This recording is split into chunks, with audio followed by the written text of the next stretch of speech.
रायगड जिल्ह्याचे मुख्यालय असलेल्या अलिबाग येथील जिल्हा शासकीय रुग्णालयात असणाऱ्या पिण्याच्या पाण्याच्या फिल्टरमध्ये माती आणि छोट्या-छोट्या अळ्या असल्याने रुग्णालयात येणाऱ्या रुग्णाच्या आणि नातेवाईक यांच्या आरोग्याला धोका निर्माण झाला आहे।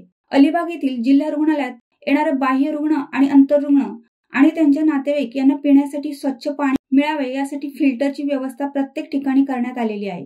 जिल्हा रुग्णालयात असणाऱ्या अंतर्रुग्ण इमारतीमध्ये असणाऱ्या काही फिल्टरमध्ये मातीसहित अळ्या आढळून आल्या आहेत। त्याचप्रमाणे नवजात शिशु यांच्या विभागात असणाऱ्या फिल्टरची पाहणी केली असता त्यामध्ये सुद्धा काही प्रमाणात माती आढळून आली। सदर फिल्टरची पाहणी करीत असताना तेथे असणारे रुग्ण आणि नातेवाईक यांनी सांगितले की सदर पाण्याला एक विशिष्ट प्रकारचा वास येत आहे। हे पाणी आम्ही किंवा नवजात अर्भक माता यांनी पिले तर आम्हालाही उलट्या जुलाब सारखे रोग होऊ शकतात। रुग्णालय हे औषधोपचार करण्यासाठी आहे का येथून रोगाचा प्रसार व्हावा यासाठी आहे हे कळत नाही। आमची खासगी रुग्णालयात उपचार करून घेण्याची परिस्थिती नसल्याने आम्ही येथे आलो आहोत। सदर परिस्थितीबद्दल येथील कर्मचारी यांना सांगितले असता ते कानाडोळा करीत असतात।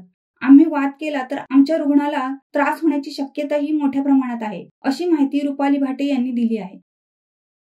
11:30 वाजता आयसीयू मधून आम्हाला आमच्या नातेवाईकांनी फोन केला आणि आम्हाला बोलून घेतला। त्या बोलून घेतल्यानंतर त्यांनी सांगितलं की समोरचा जो कूलर आहे आयसीयू वॉर्डच्या समोरचा त्या कूलरमध्ये पाणी घेतल्यानंतर त्यामध्ये माती आणि आले आणि पाण्याला वास मारत होता।